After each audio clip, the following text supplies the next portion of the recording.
Yes, Manju. Are we live? Yep, we are live. Go ahead, Rahul. Well, good morning, everyone. Welcome to today's session on women in tech and GCCs, shaping the future of work through inclusive leadership, hosted by Her Second Innings. For the people who are not aware of the incredible work Her Second Innings is doing, Her Second Innings are dedicated to empowering women professionals in their career journeys. My name is Arohi Dravu, and I'm thrilled to be your host for today's exciting session. We are thrilled to have a diverse group of participants joining us today, all united by a common goal to foster inclusive participation and leadership in the tech industry. Before we dive into our discussions, let's take a moment to acknowledge the strides women have made in global capability centers, that is GCCs. Recent reports indicate that women now constitute 28% of the workforce in Indian GCCs, a significant step towards gender diversity. However, there's still so much work to be done, especially in leadership roles where representations remains low. Today, we'll explore how inclusive leadership can further bridge this gap and shape the future of work. Well, so without further ado, let's introduce our incredible speakers. It's an absolute honor to introduce our speaker, Madhu Durga, a visionary leader at the intersection of technology and innovation. Madhu is the VP Enterprise AI at Schneider Electric, where he leads the transformative initiatives that shape the future of digital enterprise. With over 20 years of global experience in statistics, big data, analytics, data science, and AI, Madhu has consistently driven impact across industries, from building scalable AI solutions to driving business growth through emerging technologies. Beyond his technical expertise, Madhu is a strong advocate for inclusive leadership and the power of diverse teams in tech. I would also want to point out that Schneider is one of HSI's valued partners committed to hiring and advancing more women in tech and leadership roles. And we're truly grateful to be working together toward the shared mission. Our next speaker is a passionate technology leader and an inspiring advocate for diversity and inclusion in the tech workplace. Please join me in welcoming Ramya Sampath, an accomplished leader with over 17 years of experience across the IT and technology services landscape. Ramya has successfully led global teams, driven digital transformation initiatives, and championed people-centric innovation across industries. Her leadership style is deeply rooted in empathy, inclusivity, and fostering a culture of continuous growth, making her a powerful voice in the future of work conversations. This is Ramya's third time joining an HSI session. She's truly a veteran in our community and has been a strong supporter of our mission ever since her time in LinkedIn. We are so grateful to have her here as a trusted ally and champion for women in the workforce. Currently an engineering manager at Google, she brings her insights on inclusive leadership and how women in technology can shape the evolving tech and GCCs. Let's give a warm welcome to Ramya Sampath. So I'm going to open the floor to Madhu first. Madhu, take it away. It's all yours. All right. So first of all, thanks, Manjula and Arohi for giving me this opportunity to address all of you. I think it's a privilege for me to address, the most, capable woman in this, forum. Thanks again for that opportunity. And then again, thanks for engaging with Schneider Electric. Again, there is a joint mission we try to achieve together here. Yeah, looking forward to see how I can, give at least my perspectives on all the questions you may have. Yeah, so with that, Arohi, is there any topics you want me to cover, any questions, or how do you want to go forward? It's a little bit about yourself, the work that you've been doing at Schneider. Okay. Yeah. So again, we are, I don't know if we should call ourselves GCC. We are an MNC with people all across the world. India alone, Schneider Electric has close to 30,000 people now. Of course, India also is a big market for us, when we talk about selling what we sell. In my capacity, I head what we call as AI Hub, which is a centralized competency catering to all the AI needs of Schneider Electric, both for our own self-use as well as for our customers. Just a step back, I don't know how many of you are familiar with Schneider Electric. So Schneider Electric is uh, a 150-year-old company, leaders in the energy management and industry automation, with close to 170,000 employees in about 50 different countries. Some of the popular brands in India, which you may recognize, or Luminous, if you know Luminous, I think Sachin Tendulkar is the ambassador here in India. So that's a brand that belongs to Schneider. Second, APC, you may know the UPSs, like American Power Corporation. That's again a brand which belongs to Schneider. And then L&T, you may have heard, again, not the full L&T, but the L&T switchgear division, which is now called LK, Loris Knudsen, belongs to Schneider. So there are many independent brands within Schneider Electric as an organization. Otherwise, the core focus, again, as I said, energy management, industry automation, with the core purpose of creating a sustainable planet.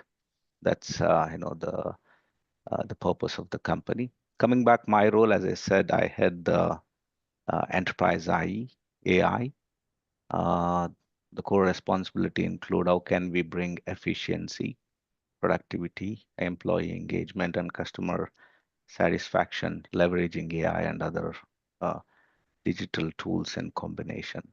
So been with Schneider now 7 years, otherwise bring total of about 20 plus years of experience, computer science engineer, and also an MBA from Oxford. So it's been a great journey so far. It wasn't called AI those days when I started, but now here we are, everyone talking about artificial intelligence. Good to be here. Thanks, Roy. You can hear me well, by the way? I should Sorry? have asked. You can hear me well, right? Yes, yes. Okay. Thank you so much for sharing that. Okay, Ramya, all yours. Yeah, it's a pleasure hearing you, Madhu. Very vast experience and slightly different from what I'm going through right now. So very curious to learn more. Sure. So I'm Ramya. I've had overall experience of 17 plus years, like you called out. I've worked in both India and in the US across multiple startups. I actually started my work at L&T, and it kind of lights up when you mentioned that. I'm currently at Google. I lead the teams for Google Photos and Google One, which is a premium membership for Google, specifically focusing on counter abuse. So this is to specifically keep users and their data that they share with Google Photos trusted.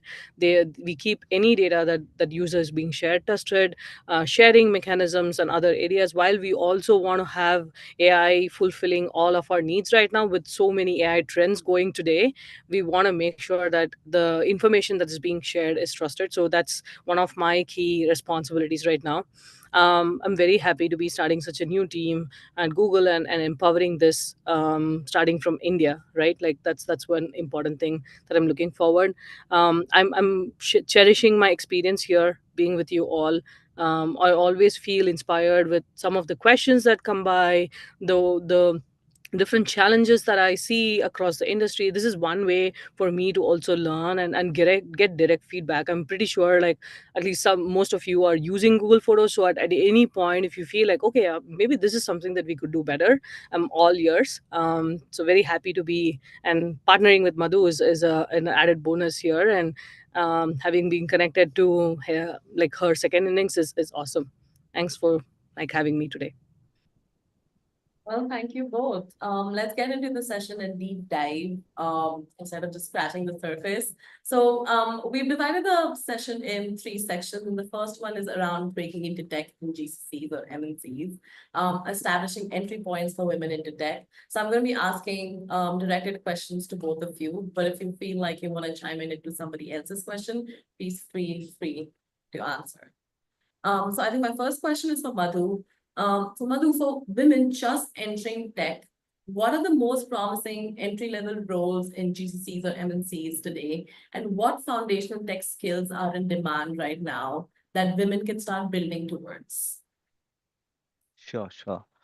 No, thanks for that question, Arohi. See, usually, I mean, general trend in any GCC is the demand of work goes with the demand in technology or the trend in the technology at any point in time. But again, that's a overgeneralization. Otherwise, the demand or positions in GCC depend mostly on the maturity of that GCC in any given country. There are certain GCC which are starting now, so they may have all types of positions, starting from you know ERP developers to support and maintenance to CCC to business analysis, all types, right? You can imagine in a company. And there are other side, you have the established ones who kind of already have a good setup in place. So those are mostly looking into the new technologies to augment what they already have. So that could be mostly, today you see artificial intelligence. I think that's where most of these GCCs are trying to ramp up. Again, AI itself is a very vast area. Within AI, you have the traditional ones like, the prediction, forecasting, optimization, so on and so forth. And then you also have the new ones like generative AI, now agentic AI, all the foundation models, things like that. So GCCs definitely are looking to fill that gap in the competency. And India, especially, is known for having those talents on the technical side. So these are the positions the entry level tech people can expect. So how can they prepare for it? Again, see, preparation happens in three parts, education, experience, and exposure. Given its entry level, I think education is what probably they can look at. So there's a lot of content available today in the online platforms. Even if I open YouTube today, there's so much on agentic AI which you can never learn in an engineering or even in Coursera or any of those platforms. So in my view, be on top of the technology. It's going very fast. I think the only way we can beat it is by being a step ahead of it, right? So if you can, as a tech uh, professional in the entry level, if you can understand the big picture where the technology is going, at the same time understand what is the current trend and be curious enough to learn it and also be hands-on. Today, all you need is a computer to give it a try, right? And then you have enough examples just in YouTube to be able to do that. So if you're hands-on, I'm sure GCCs would love you because they want people who can be productive from the day one. So that's my 2 cents on that, ROE. Back to you. Yeah, actually, plus one on dreaming big, right? I think we need more dreamers right now. If Gen AI can teach you one thing, that's just being as creative as you can be. Either it is like just what you see superficially from AI, it's more imagery and art, but there's so much more behind the scenes that AI can actually make it do. And some of the recent ones that we are seeing were actually available so far before. It's just because of the usage and the creative way that people put that together, it has started becoming viral. So I think creation and being creative is one thing that we can take away from this.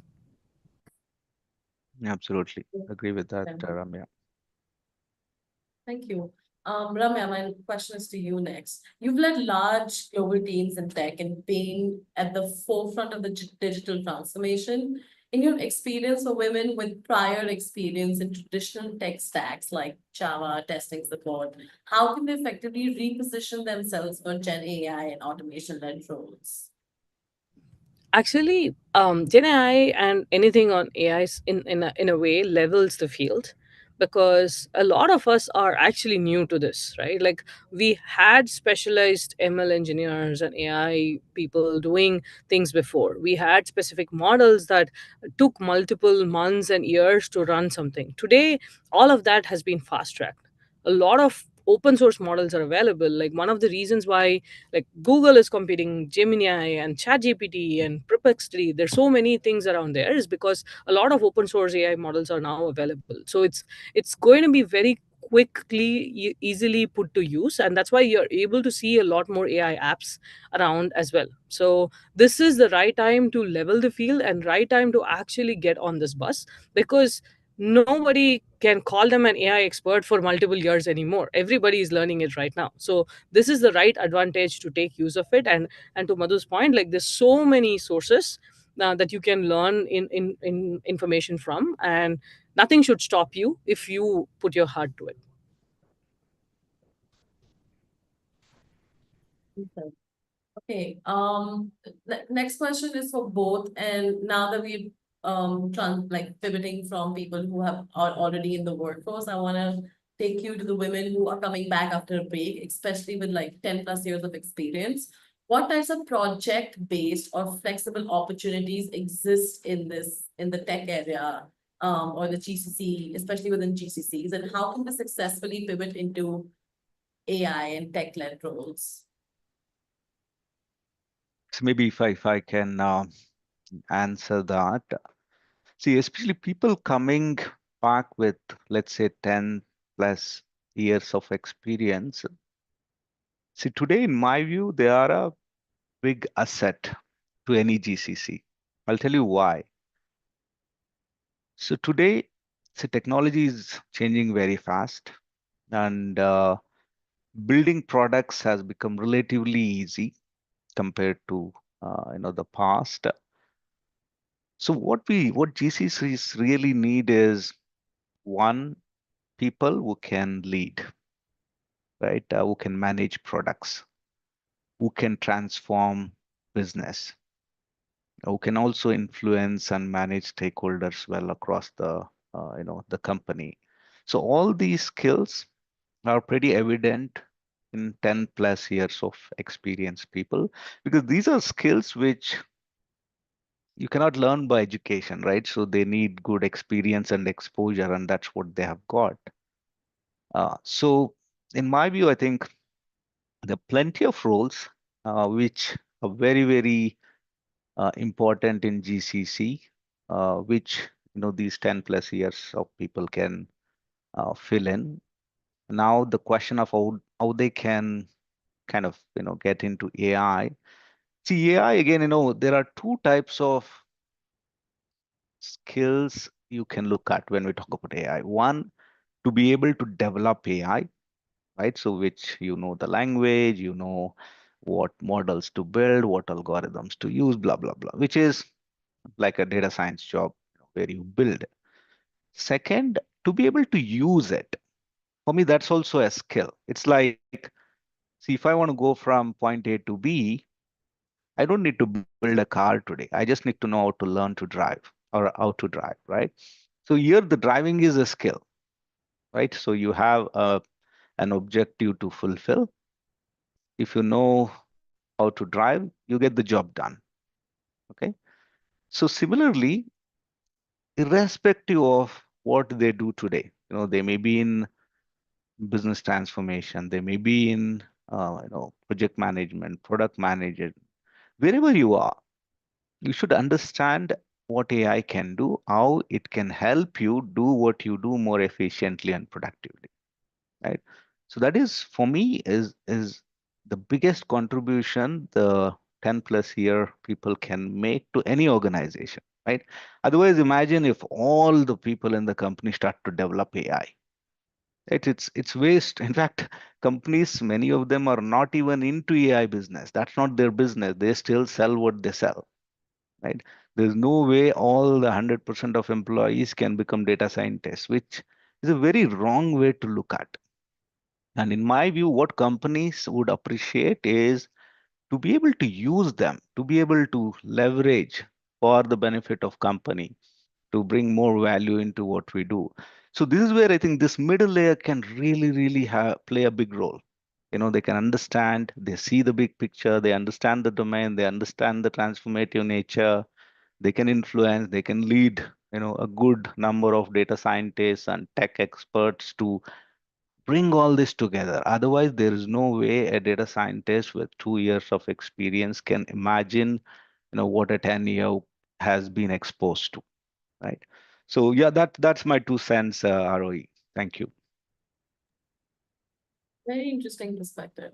Ramya, do you have anything to add to Yeah, that? I was thinking about it too. I think I agree because I think I'm also like watching the news that AI could replace jobs and what could happen, right? Like, and most likely what they are targeting are some of the newcomers to the field because some of the problems that AI is going to be able to tackle are straightforward issues. Like you have an issue, write a code for something, build a case for something, build an app to do this, right? But to what Madhu is talking about, like it requires a lot of exposure and experience where dealing with some of the complex ambiguity situations. AI is not going to be able to immediately plug in. So being able to focus on what are those human abilities and traits that could actually prove as an advantage. At the same time, being able to see AI as your partner and like being able to use AI to your own advantage is what's going to help in the future focus, right? Like this is not only true for women returning from break. I think this is true for everyone in the field right now. So I think the one step that they could feel is the hesitancy, because when you hear the word AI, it feels so foreign, and that creates a little bit of a hesitation that, oh, I'm already new to the industry, what does AI mean, like how would I get to it? So the one thing that I would definitely say is like take baby steps and try to understand what it is all about. This is how it was when Java came around, like every language came around. Like when Python had an initial roundup where everybody were just focused just on Java, and Python was able to create so many services and applications very quickly, it had that same effect. AI is no different, right? If we start postponing or prolonging the time that we get introduced to AI, that's what's going to be a difficult aspect. I would rather like get in sooner, get to try and understand how can you actually use it. And like I said in the previous answer, like this levels the playing field like no other. This can give you as much as advantage as possible. So um it's like you just have to believe in it and jump in and take the leap and start working towards it. It's so fruitful that you can make it. And more importantly, if you're able to believe in your human abilities, what you have learned from your 10 plus year experience working with stakeholders, understanding the business versus technical aspects. Some of the aspects would be like seeing the big picture. Those are the aspects that's going to be a differentiator in your career in the future. Thank you for sharing that. I do have a follow-up question for both of you on that. So would you say the same thing for professionals who are coming from functional or business roles like, operations, HR, finance? Like, what's the right way for them to blend their domain expertise with new tech skills? And is this where they start? Like, Yeah, I'm more of on the engineering side, so I'll just take a stab at it, but I'll maybe Madhu has more to say.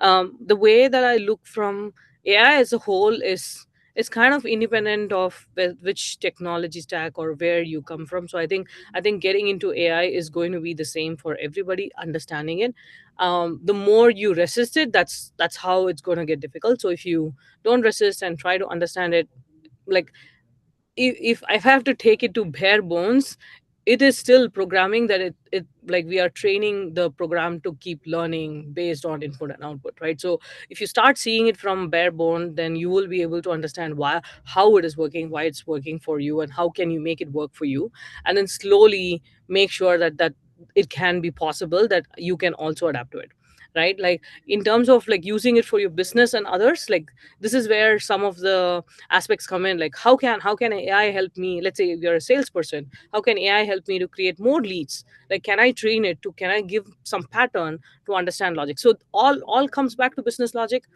Again, I kind of think that way, but maybe Madhu has a different point. No, I think you covered it very well, Ramya. But anyway, I mean, let me kind of try and summarize that. Again, just like, people in the middle career, people who have domain expertise have an advantage, right? So think of it this way: technology is for business and it's not the other way, right? It's not like business for technology, right? Maybe Google probably has it, but most of the other GSCs, it is technology for the business, and technology keeps changing, right? So imagine the domain experts who kind of understand how finance works, how the sales work, how the manufacturing work, how the supply chain works. So that is an experience they have built in the last many decades, right? All they have to do is just probably one or two sessions of AI to understand what AI can do for them, right? And the other way is not true. A technical expert can probably never learn the domain in 2 hours or even 20 hours, that for that matter, right? So now the question of how the domain experts can jump into AI, right? So very similar principle what I told for the middle management, right? They should be the application, they should be like embracing the application of AI now, right? So they understand domain.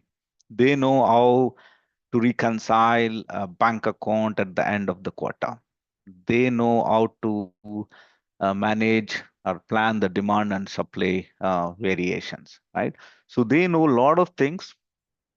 And if they know what AI can do, they can start to see how it can be of any use to them, right? So technology again enables business when the IT transformation came. Again, the domain experts were able to see how it can be used, and a lot of automation has happened in the last 20 years. Now, of course, there is a new technology, which again, in my view, is an incremental to what was happening, nothing new. But again, for people who are from a different background, they may see it as a revolution. For me, it's a very natural evolution from an automation to intelligent automation. So domain people stay with the domain and now see how you can embrace the technology, right, to add more business value. And AI, as Ramya said, is transversal. It's applicable to everything you do. So I could be in the payroll, I can use it. And with agentic AI coming in my view, it's more about the domain and the process than the technology, because technology is going to be created by the tool.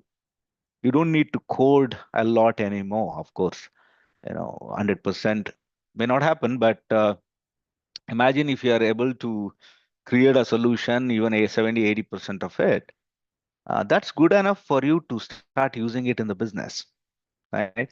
So domain knowledge, domain experts, please take a lead in embracing this technology, guide the technical teams to see how they can help your business, and take a very, very prominent role in this transformation of AI.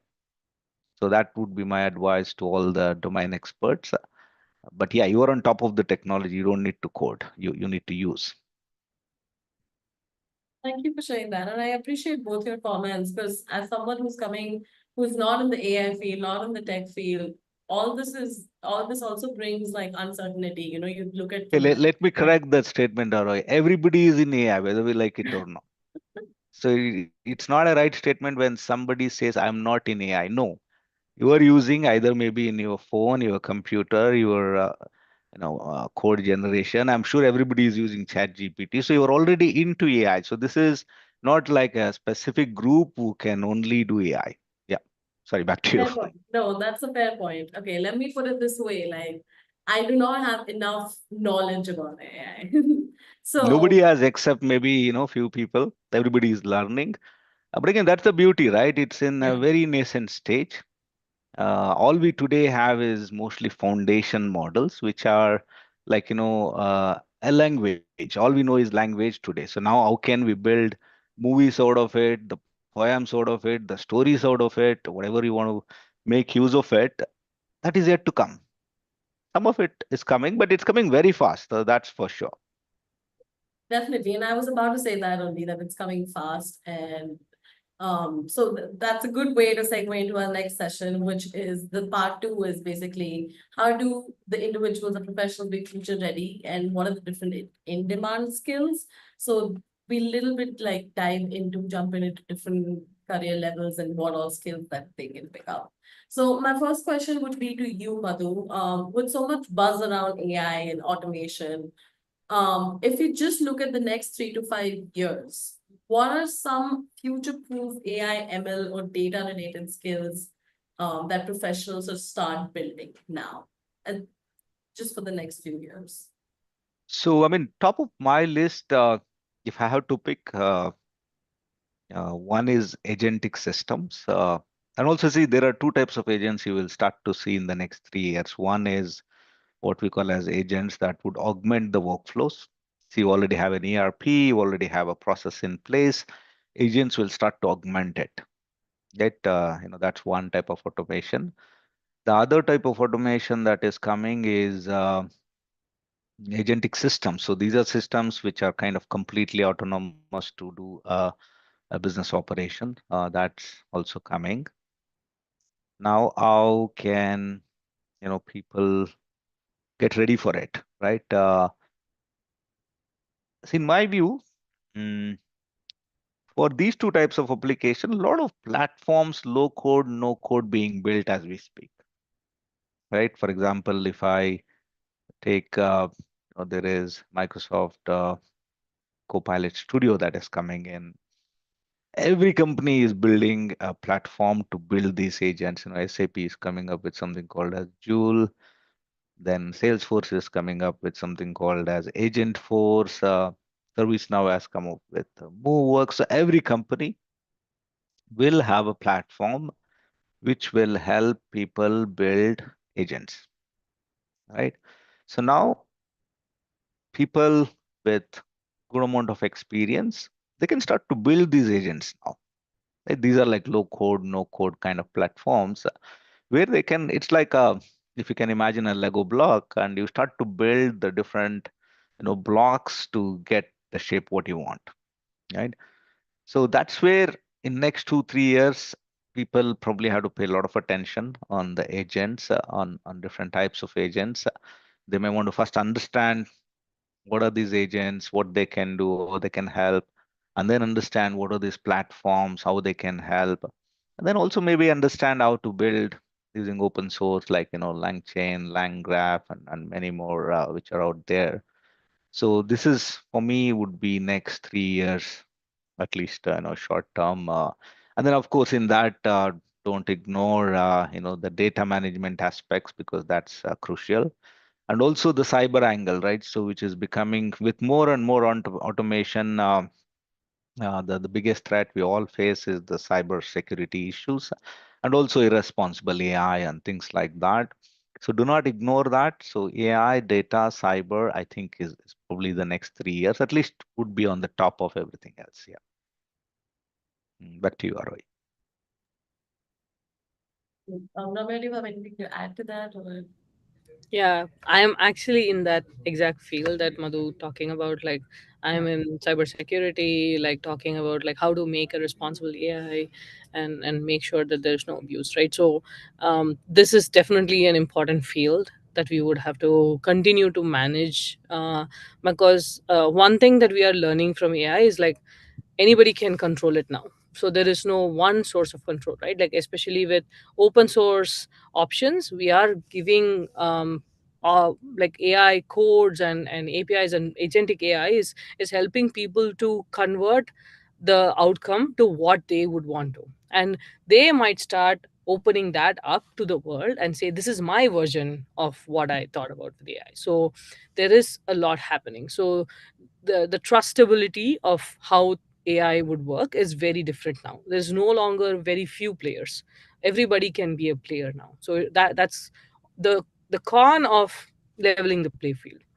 Anybody can become a winner now, right? Like, so the being responsible, being able to understand the industry, working on that is all becoming important. Before, what we considered as it could be, oh, this is just a testing team, this is just a QA team, has become so much more important considering AI in the field, because we are looking at like how can testing and QA can make sure that the AI doesn't create any irresponsible outcome, right? Like one of course Google is very big on this, we are very conscious about this, but I do know that there are players out there that might not feel so conscious about it, and they are open to share some of these data online, and people are gullible to start using it because that becomes a trend, right? Like the recent one with ChatGPT, right? So I think all of those fields are going to continue and going to even become larger as the world starts realizing that this is an important one to keep up.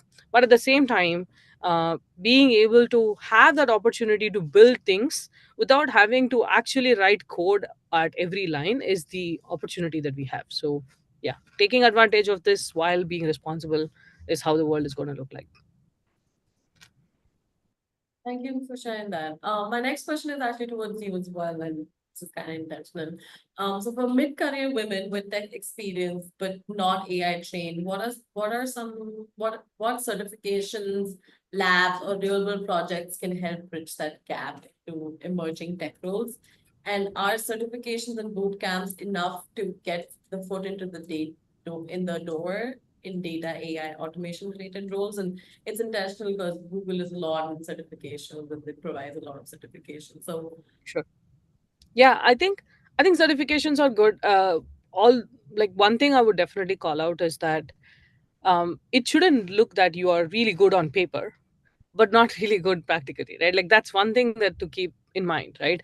I understand that there is a culture that, especially when and bigger companies ask you for certifications, the first thing is like, let me just get this 4 or 5 certifications on my belt, and so then I'm settled, right? Like that, it doesn't work that way. You need to have as much as hands-on practical knowledge as possible. So even when you're going through a certification, please make sure that you have enough hands-on knowledge to complete that and you're able to utilize that in some way. Otherwise it is just like a book you read like few years before, and it just stays as cold and it gets old, right? Like there's no other value beyond that. So it has to be a very mindful way of picking something up.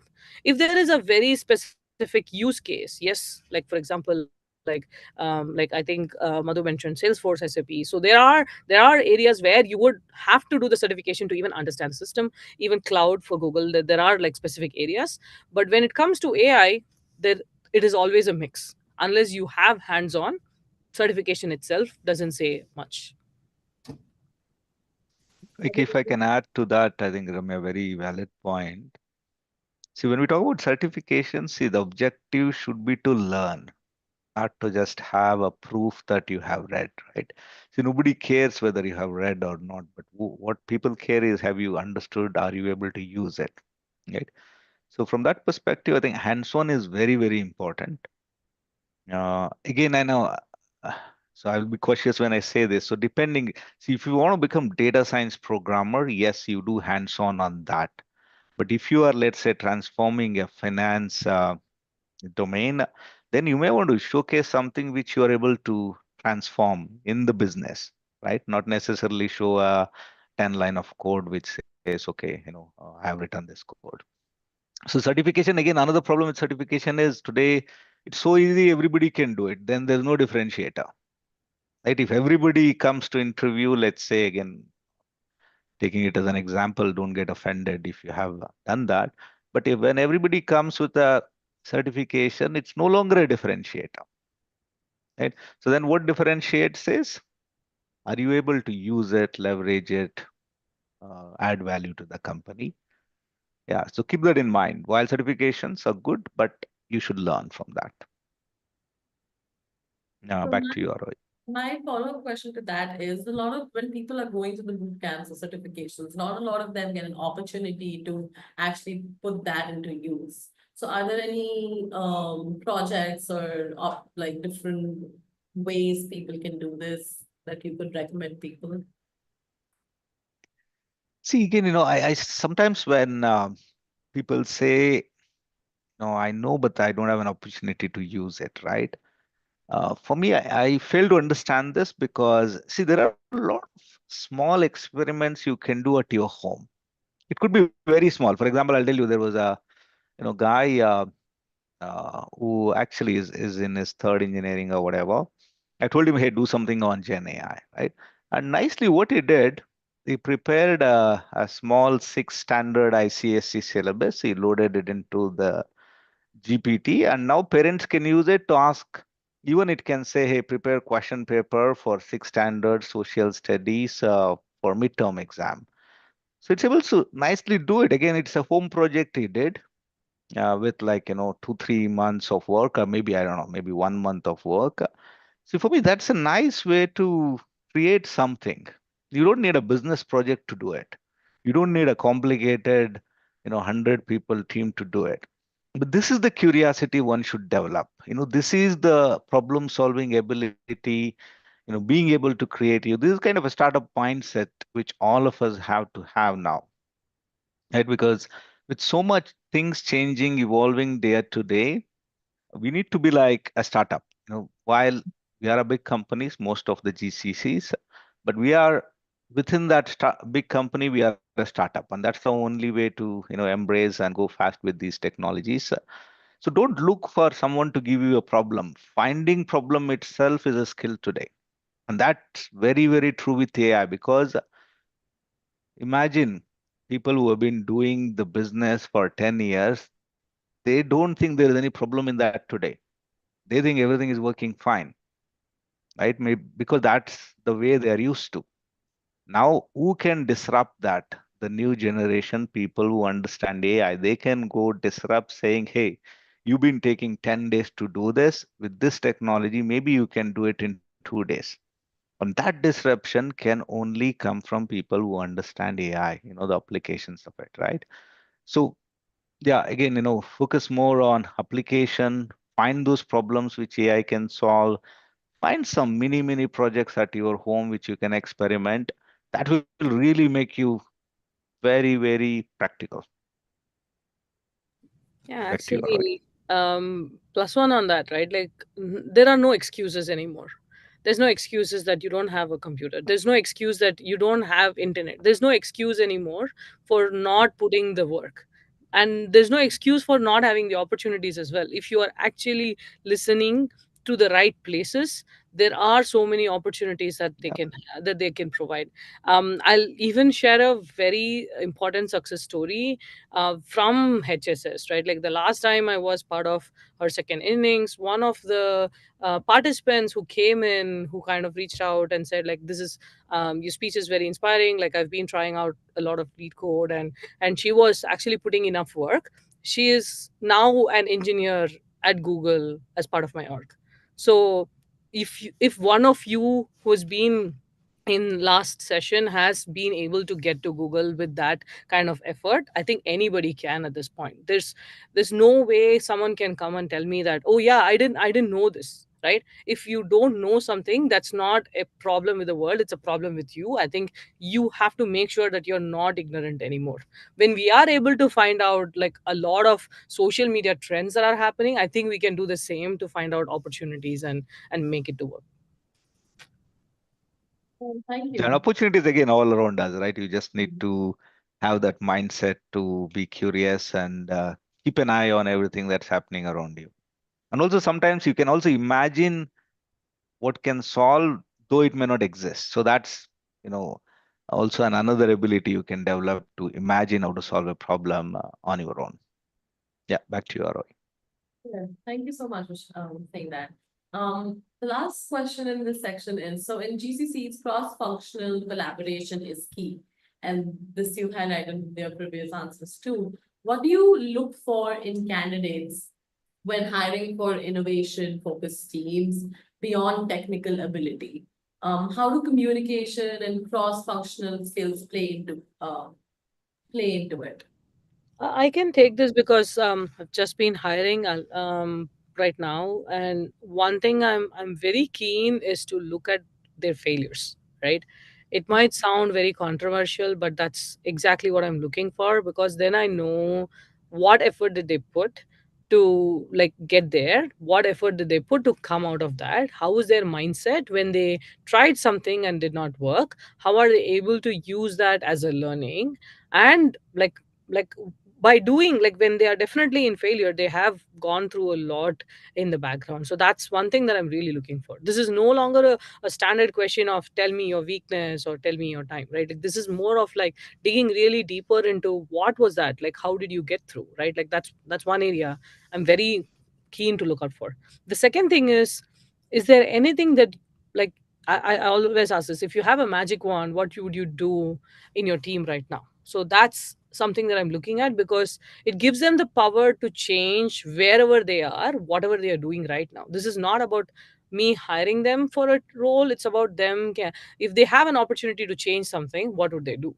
And I'm hoping that those kind of things can create a fire in them and start thinking about, like, instead of thinking that maybe this opportunity is not the right thing for me, how can I make it right for me, or how can I change one thing at a time, right? So, like, to Madhu's point, I think he said a few times now. So learning and being curious is the crux of everything in the world right now. And I'm looking for evidences of how they are able to do that.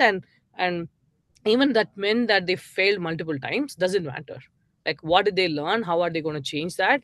And like how well they are able to bring others as part of that change is what's important. Yeah. No, I think I resonate very well with that, Ramya.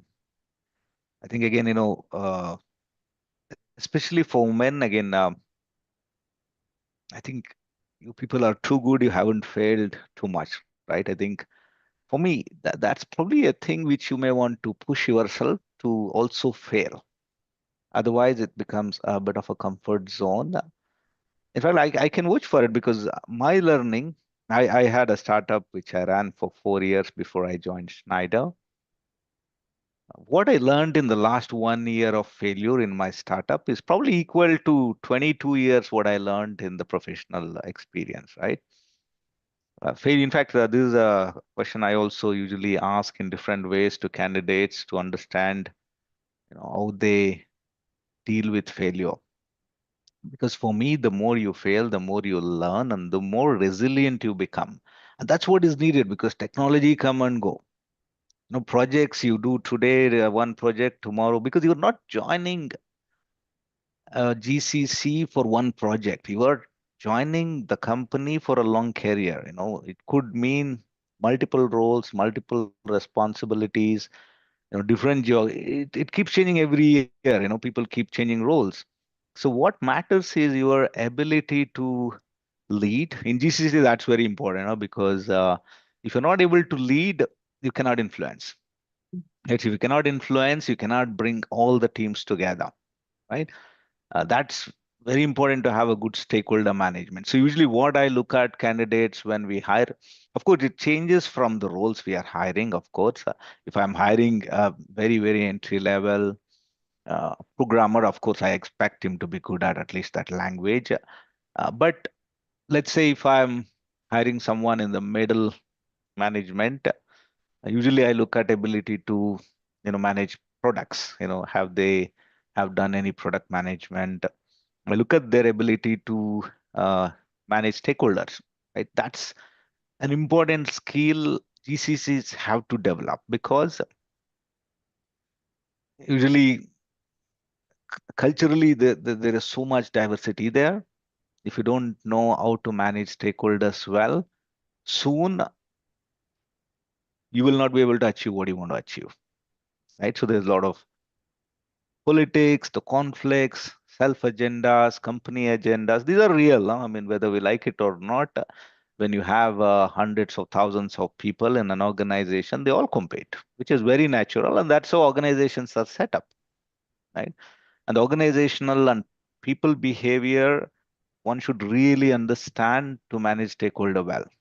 Okay, and these are skills you cannot learn by education, right? So you need to have that commitment to learn and make it work. Your vision has to be clear, and then everything else comes into place.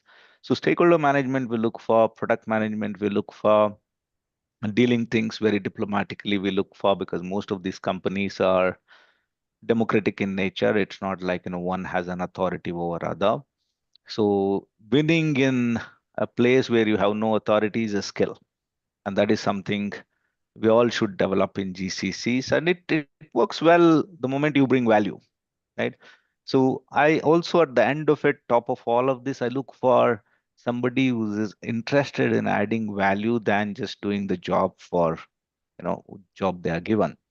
So these are some of the skills which I look for, especially in the middle management. Of course, awareness of technology is also very important thing we look for. An ability to kind of see that big picture, ability to see how technology can help, business, things like that, are the diverse skills which we usually look for than just the technical skills.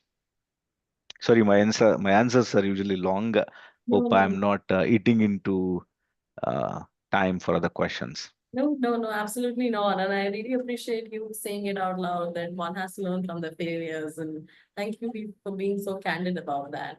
I do want to, as much as I want to like hold you both and ask more questions, but I do want to go into our next and the final section, which is talking about how to overcome bias and owning your growth.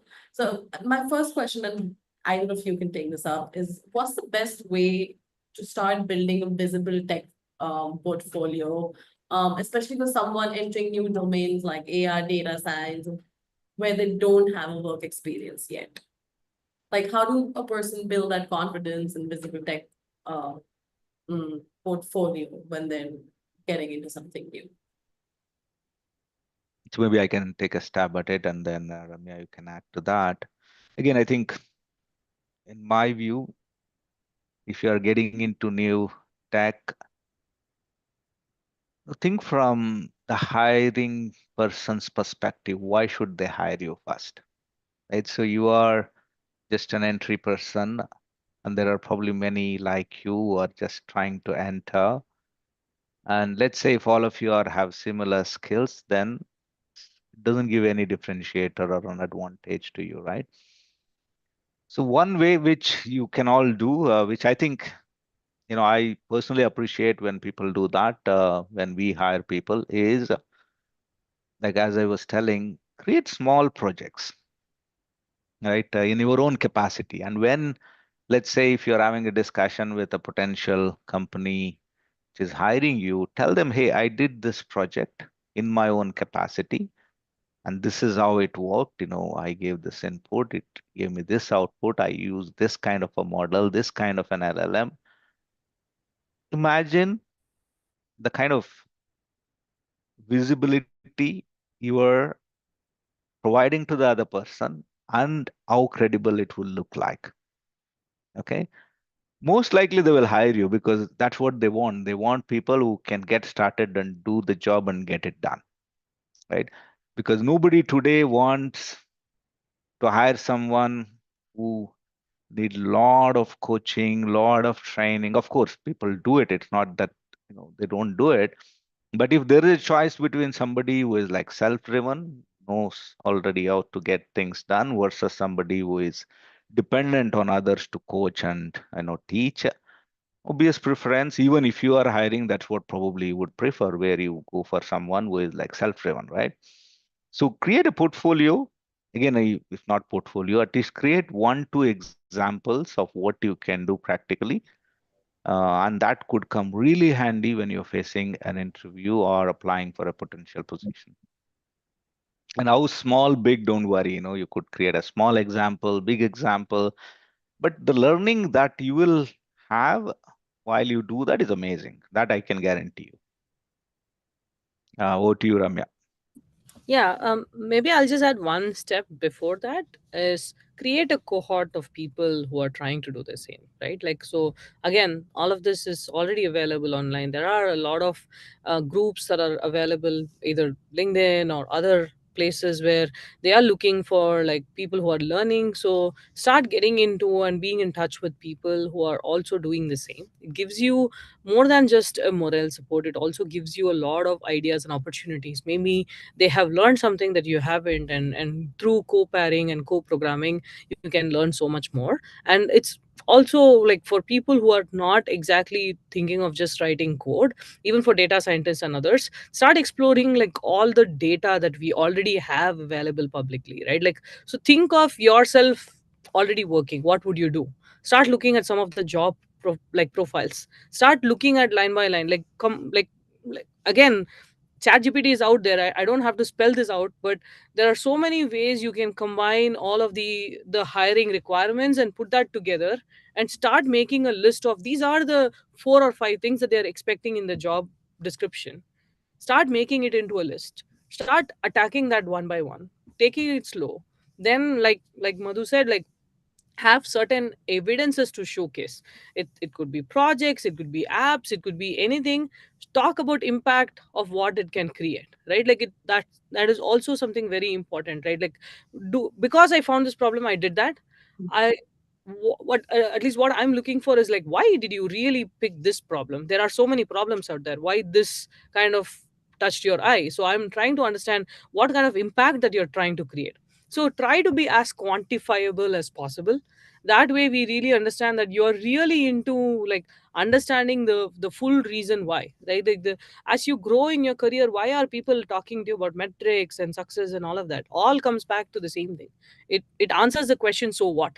So if you're able to answer that, if you're able to come up with the list and work through, yeah, there's nothing more you can do at this point. Like I think you've done enough, and that just keep looking out for jobs.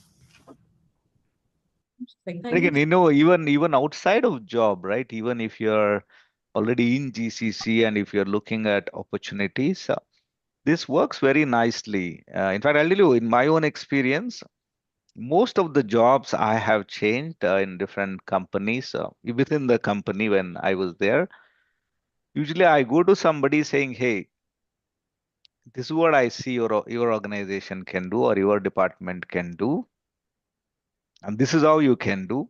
These are probably the best ways, and this is what you can achieve." Right? Imagine that conversation versus the other person asking, "Hey, tell me what you can do for me." Right? So usually, if you stay ahead, more likely the other person will like you, and when there is an opportunity they would want you to be there. Yeah, because unfortunately in the world, there are only like there is only a small percentage who are like proactive and leading, versus rest is reactive and waiting for someone to lead them, right? So it's your choice whether you want to be in that small percentage to lead or be led by someone else. So that's a personal choice you have to make. Very good. And I'm just going to chime in. I couldn't just stop commenting on it, especially when Ramya was chiming and pick up the project and then showcase the details of it. Ramya, I just wanted you also just talk about it, your journey, which that's where our community got inspiring when you just said about it. How did you create an app and how did you just put that across to showcase that part of it where that's a self initiative, like how Madhu is talking about. Rather than reactive as a proactive, this is what we have just done. So once more, if you don't mind, just tell us your journey of how did you just push your time and then build your story, so that would become a reminder for us to reflect on it. Yeah, I've actually done this multiple times. Whether I had to get a start when I moved to the US at that time. I didn't even have a visa, work visa at that point. I was just interviewing, right? Like, so I had to make an impact. There is no reason why someone would want to hire me when I don't have a working visa in the US. So I went ahead. I started researching some of the available information, and this is like multiple years back. We didn't have like that level of information available online. So whatever was available, I was able to create a small demo POC version and share that with them as part of the interview. This was a a big surprise for them. Nobody was expecting such for an entry role, and immediately they clearly said that this is no longer an entry role position. You're already a senior engineer, and they were able to take this forward, right?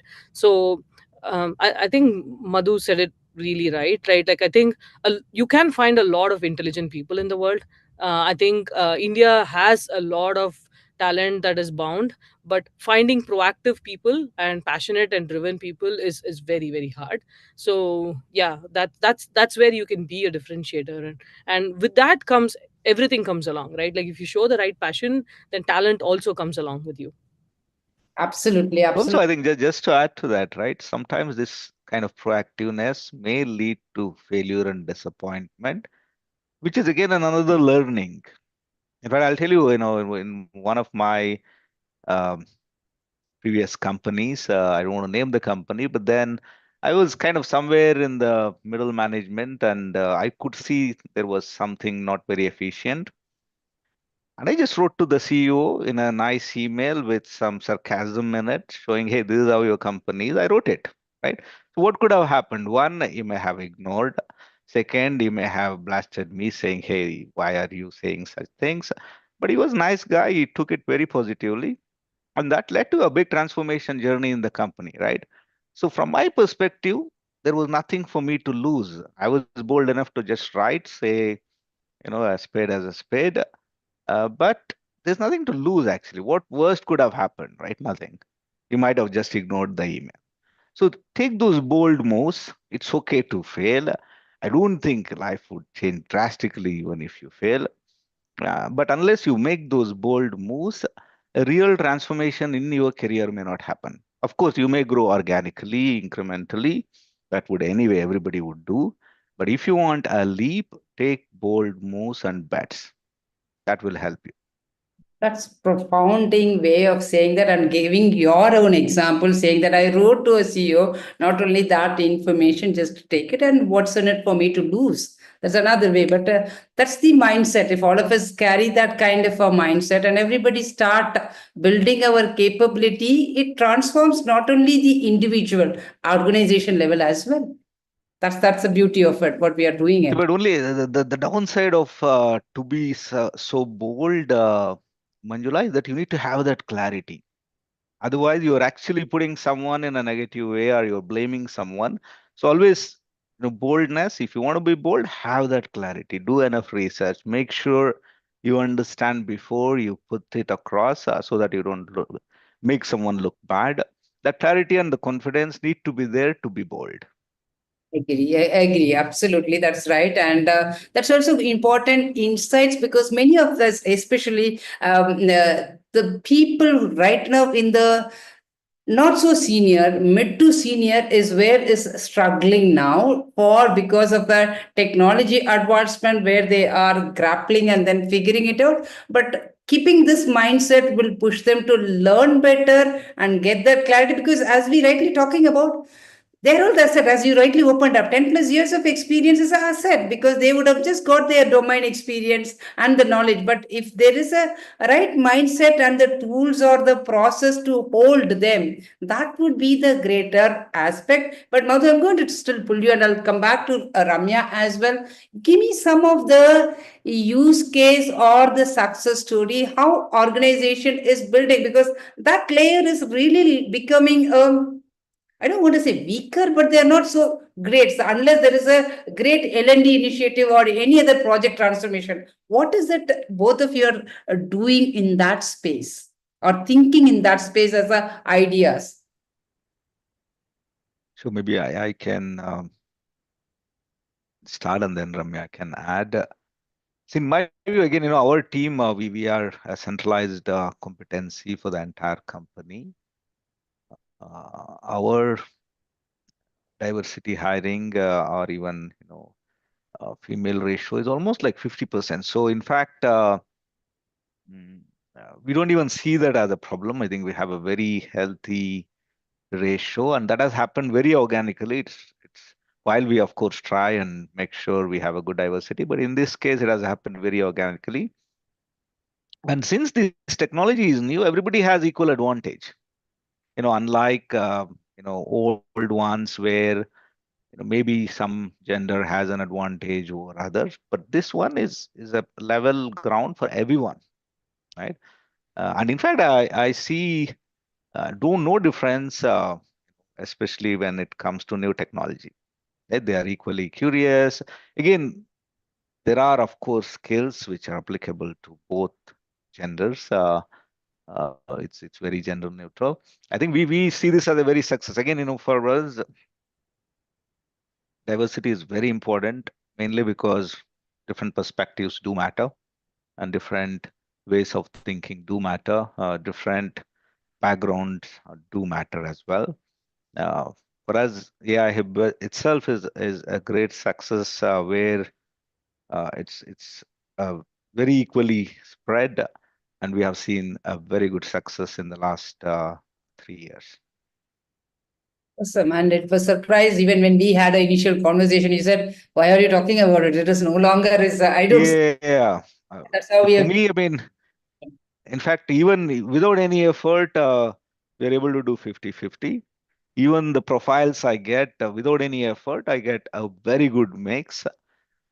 But as I say, it's neutral to everyone because it's a new technology. I would also add a point that Madhu, it is also, you nicely said it is organic, but then that root, the values that right from the beginning, it's nothing to do with the diversity. We wanted to do the right things to just do about it, has been ingrained. You said 150 plus years of organization strength we are talking about.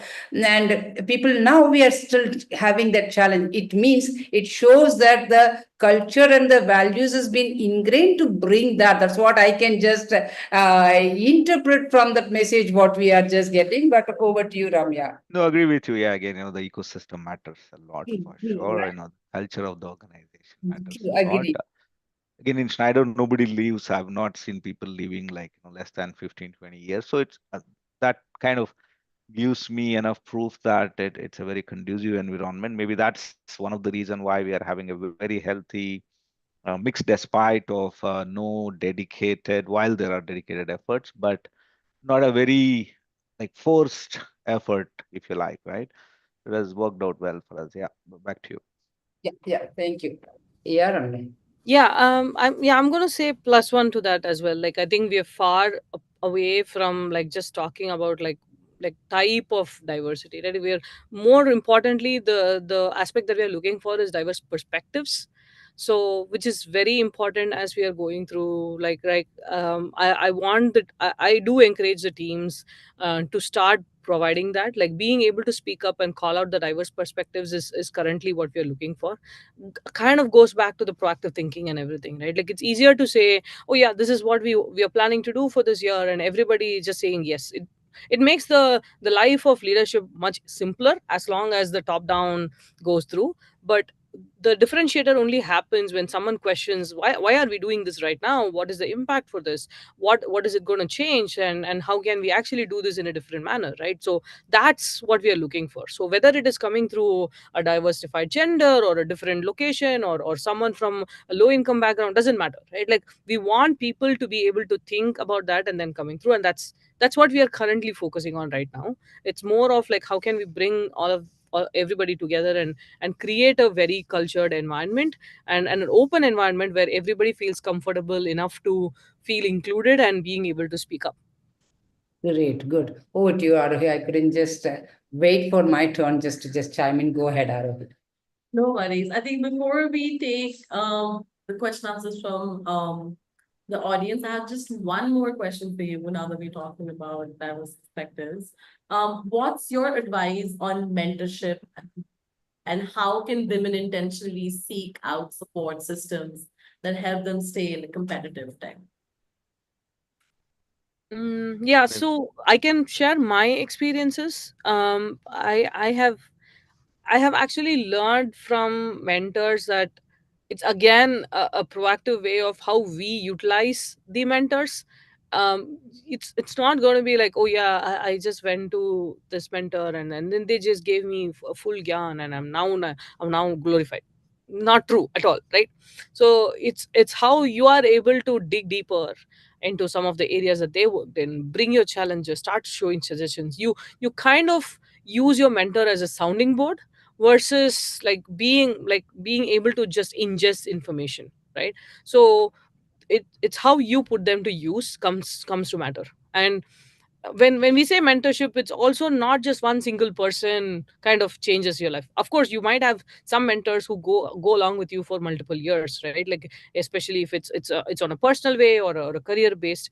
I prefer to have multiple mentors at multiple points in life, even at the same time, right? So my rule is usually a rule of three. So I start with one mentor who's just one level up, then a second mentor who's like two or three levels up, and then the third mentor who's like maybe in a completely different org, but I've met them through some other social means or something, and they are at a very different level. So that way I get very different perspectives. I'm able to challenge them on some areas that I'm looking at, even sometimes even push them harder and say, oh, maybe we should, as an org, we should have done this better, and start talking about areas where I don't have to feel that they are my either my manager, or I don't have to feel that there is any kind of a filter while talking to the mentor. So taking advantage of the mentorship is more important. I think there is a taboo that when we say mentorship, just by assigning a mentor and mentee, things get solved. This is no longer a solution anymore, right?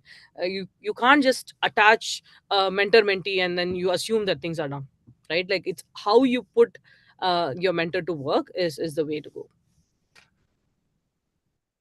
No, I agree with that, Ramya. In fact, I had mentors all through my life, different stages of my career.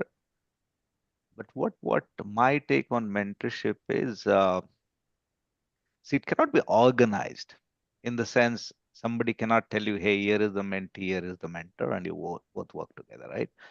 I don't know if that's a very efficient way of kind of building mentorship. What worked well for me is when you genuinely seek something, right? I really want an answer for something, and you believe that someone can help you. And it's very mutual, they also should agree that they want to mentor you. But when that connection happens, you are seeking something and the other person has knowledge. Sometimes they also don't know the answer, but then together you can figure it out, right?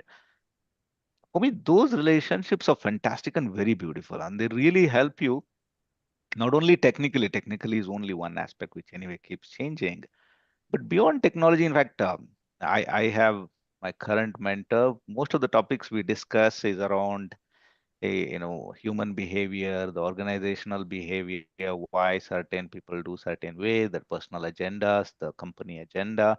So very, very interesting topics. Not that neither of us know the answer, but it's a good brainstorming just to get another perspective from somebody who has walked that path, right? So mentorship can only be beautiful if you really seek and then get it from the right person where there is connection beyond just the professional connection, right? And then the sponsorship is more well organized, where somebody is sponsoring you to get a degree or get a diploma or get a certificate, which is more organized with very clear objective. So in my view, these two are slightly different. But mentorship is a lot more beautiful and more kind of fruitful than sponsorships, which are very, very objective oriented. Embrace the mentorship. I say at all levels of your career, with people around you, perspectives are beautiful. You will be surprised how people see differently. Back to you, Aroy. Or, sorry, Manjula. Thank you. Sorry, I think it was Aroy's question. Sorry. Yeah, no, thank you so much. I just want to take one question from the audience. The person says, I'm a tester right now learning automation, Selenium with Java. Is there any scope for this? If not, then what else should I focus on regarding language or ML? Maybe I can take that, and Ramya, you can add. So in fact, actually, you know, nowadays the popular question is what will happen to jobs, right? A very popular question everywhere. I get asked this question, and most of us at least believe that the testing jobs will stay, because irrespective of whether machines develop it or humans develop it, someone has to still test them, right? So first of all, yeah, that space is very safe and secure. Secondly, mm, AI can, in fact, I can give you a real example in our own company. So we are doing a major transformation program where actually ChatGPT kind of a solution is helping us develop test cases, right? So where we say, hey, this is the scenario, help me with the test case. It generates dummy data like a dummy invoice number, dummy purchase order, things like that. So it's really helping us create those test cases, which otherwise could have taken a lot of human effort. So AI can transform how we do testing, how we simulate, how we kind of generate synthetic data to test, how we can, even anonymize, private information, things like that for your testing.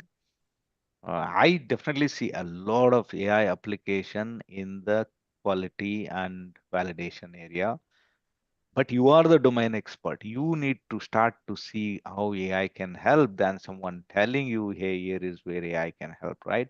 So for that, with your domain expertise of testing, understand a little bit of AI, what AI can do, and bring them together. I think that's the best contribution you can do for your own career as well as to the testing area. Back to you, Ramya.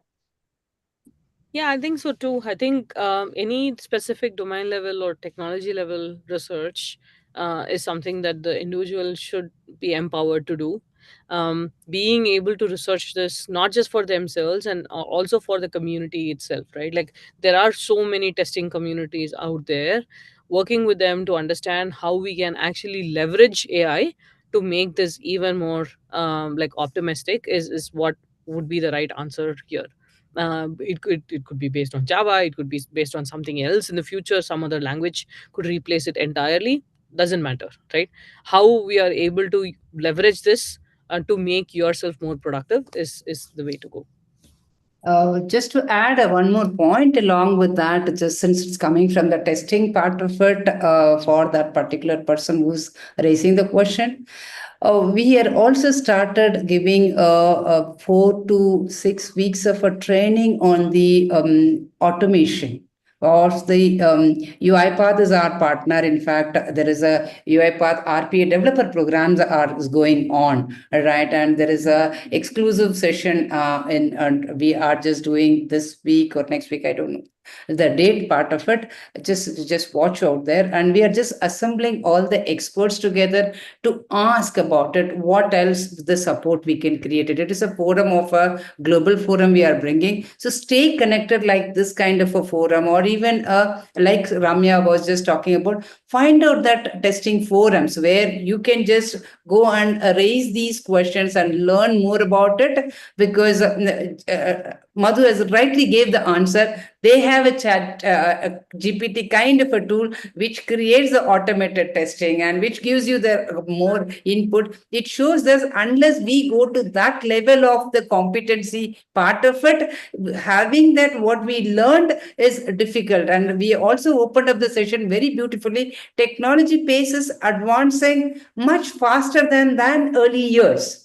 It means we need to keep learning about it. So please go ahead and then connect with the forums and the mentors, whoever can just do. And whenever you have a question, most of the people would be able to come back and then give you the answer, because once people accomplished their work is to just see what else they can do to empower others. Otherwise, I wouldn't be having today Ramya and Madhu coming all the way wherever they're just leaving the office and then coming and taking a time. This is the example. So people would be ready to do, but unless we ask, we won't be able to get the answer. Thanks for sharing that. Go ahead, Arohi. Okay, I think as we approach the end of our session, I just want to quickly do a recap of like the quick takeaways that people get got out of the session. So we learned that AI should be used as a partner, which can be used to your advantage. Your human abilities gained during your experience can be a good differentiator. People with domain expertise have an advantage in getting into AI, but you understand the way you apply it is the key for everyone. AI is for everyone, no matter the beauty. Everybody is into AI. That's the biggest one for me. And it is good to know about agents and different types of agents, AI data and cyber security field too. Hands-on practical knowledge is important while bridging the gap, more than just pursuing certifications. The objective of certifications should be to learn, not as proof that you know something. It is important to um, push yourself to fail as well, and the value of understanding how you deal with the failure is key. Think from the hiring team's perspective, why should they hire you? Being passionate and proactive is a step to learning and setting you apart. The mindset matters a lot. Diverse perspectives adds value to come, and companies are looking for diversity. Well, with that, I'd like to extend our heartfelt gratitude to our esteemed speakers, Madhu Durga and Ramya Sampath, for their invaluable contributions. Thank you so much, Ramya and Madhu, for taking the topic as vast and complex as Gen AI. Feels so approachable and relatable. Your insights help break it down in a way that felt accessible, especially for women navigating different stages of their careers. We are also deeply appreciated the way you answered the questions with so much clarity and realism. Your honesty and perspective truly resonated with everyone here. Thanks again for coming and sharing your time and expertise with us today. I feel let's carry forward these insights and commit to fostering environments where everyone, regardless of gender, can thrive and drive innovation. Um, well, thank you so much. I would also would like to thank my team who's behind the screen for everything that they've done today. Thank you so much. Have a great day. Bye. Thank you all. Thank you. Pleasure Yeah. is ours. Thank you. Take Yeah. care. Thank Bye-bye. you. Thank you, Ramya. Looking forward to connect with you. I truly appreciate the time what you have spent.